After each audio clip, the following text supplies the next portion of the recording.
third main topic, which we're sticking with the WSL here, and we're also sticking with Manchester United. I have bad news for all of my fellow Tobin Heath fans. Tobin Heath is revealed to have sustained a very heavy ankle injury, it looks like, and she'll be out for the next 10 to 12 weeks. Casey Stoney broke this news, I believe it was Friday? Yeah, it was on Friday, January 30th.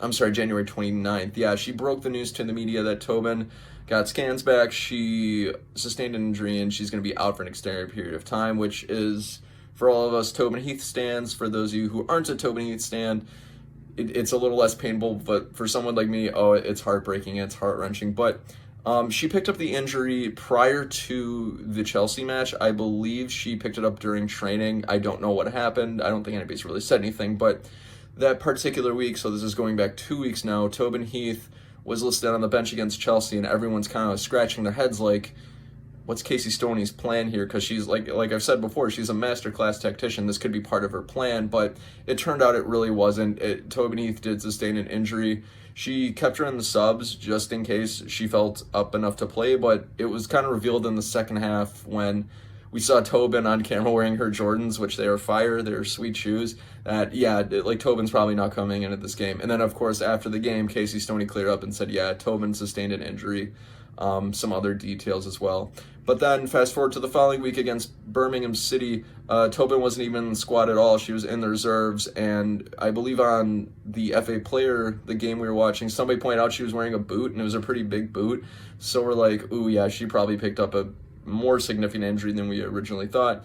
And then now fast forward a few more days, and now we've got this news that she's out 10 to 12 weeks. So heartbreaking for all of us Tobin Heath fans and Manchester United fans, or just women's football fans in general. It sucks because Tobin is one of the world's most creative players who's been on this warpath of playing extremely well for both club and country. I have said this before and I'll say it again.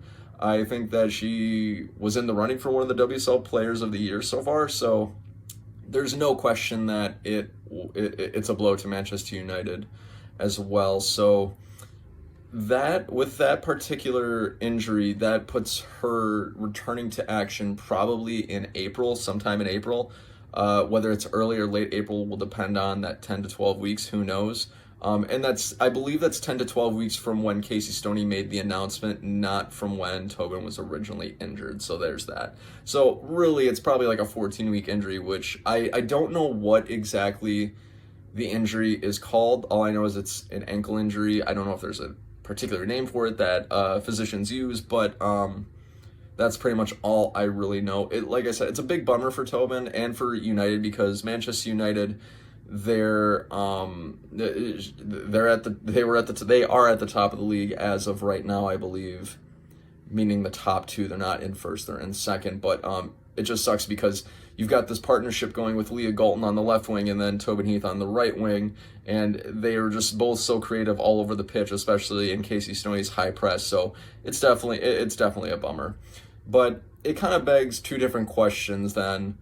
For the case of Tobin Heath, what does it mean for Manchester United, and what does it mean for the U.S. Women's National Team? Because the Olympics is coming up this summer, and Tobin Heath is still one of the best wingers in the world, and she'll surely be in the squad. But let's talk about what it means for Man United first.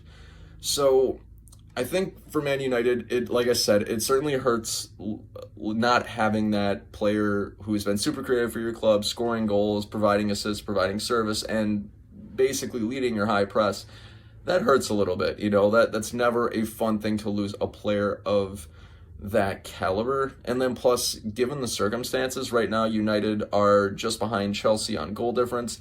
They're contending for a league title. They want to get to Champions League qualification in just their third season of existence, which is even more impressive. And when you lose a goal scorer like that, it deals a blow. So it's a big loss for United, but I'm pretty confident that they'll be able to cope for a few reasons. One, Casey Stoney has proven that she can make the most out of pretty much any situation and get a winning squad no matter who she's got on it. With Casey at the helm, she can make it work, and plus she's got a deep enough squad in order to make it happen. Like I said before, Ella Toone has been exceptional on the right wing for United, and Kirsty Hansen isn't too far behind her. I think Kirsty Hansen's had a great season and can sort of help fill that void. Of course, they're not Tobin Heath, but they can still provide enough skill, talent, and goal scoring opportunities in order to help make up for that particular void. So it's even with Tobin's already been out for a couple weeks, and since then it seems like Casey Stoney has experimented with Tune and Hansen in that spot, and both times it's turned out pretty well. Just the other week against who was it? It was against Birmingham City, the game I'm thinking of. Toon scored and Kirsty Hansen had an assist. And then fast forward to the game this week against Everton, Ella Toon starts on the right wing and scores again. So Casey Stoney, like I said, she can make the most out of the squad. The squad's deep enough, and I think that they'll be able to cope. One could make the argument that the other week when Kirsty was playing against Chelsea that she didn't do very well on the right wing, but then again, I would argue that United had a really bad day and the midfielders could not get Kirsty Hansen the ball. I mean, there were like 5 to 6 occasions I remember in just the first half where Kirsty would be running for her life up the right wing, and just the ball was so far in front of her, there's no way she could get to it. So that sort of happens. That would be my counter argument for that. And the fact of the matter is, what's been really consistent amongst Toon and Hansen is that they've both been playing really well in Casey Stoney's high press. So they've got that pretty well covered as well. There's no breaking through Casey Stoney's high press when she's using it pretty much no matter who's out there. So that's another bright spot for United as well.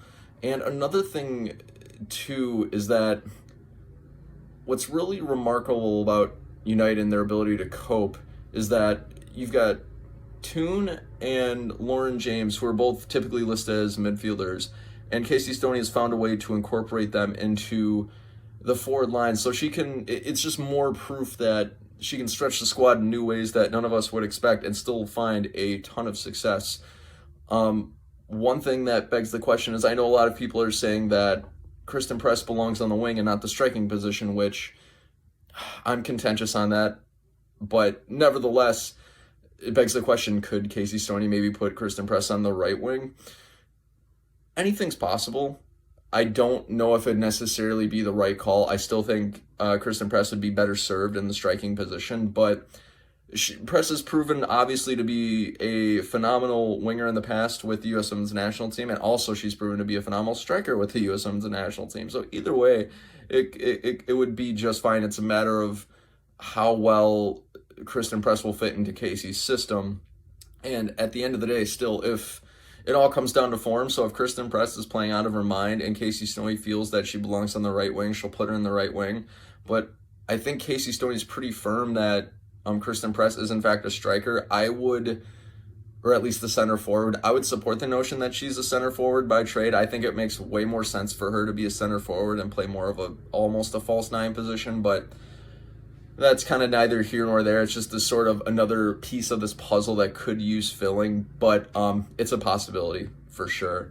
So guys, with the bottom line for the case of Manchester United and the Tobin Heath injury, I think the squad's going to cope okay without Tobin Heath. I don't think that they're going to crumble and shrivel up and get relegated or anything like that. I still think that they are WSL Champions League contenders and also title contenders too, so we'll see how that goes down the stretch.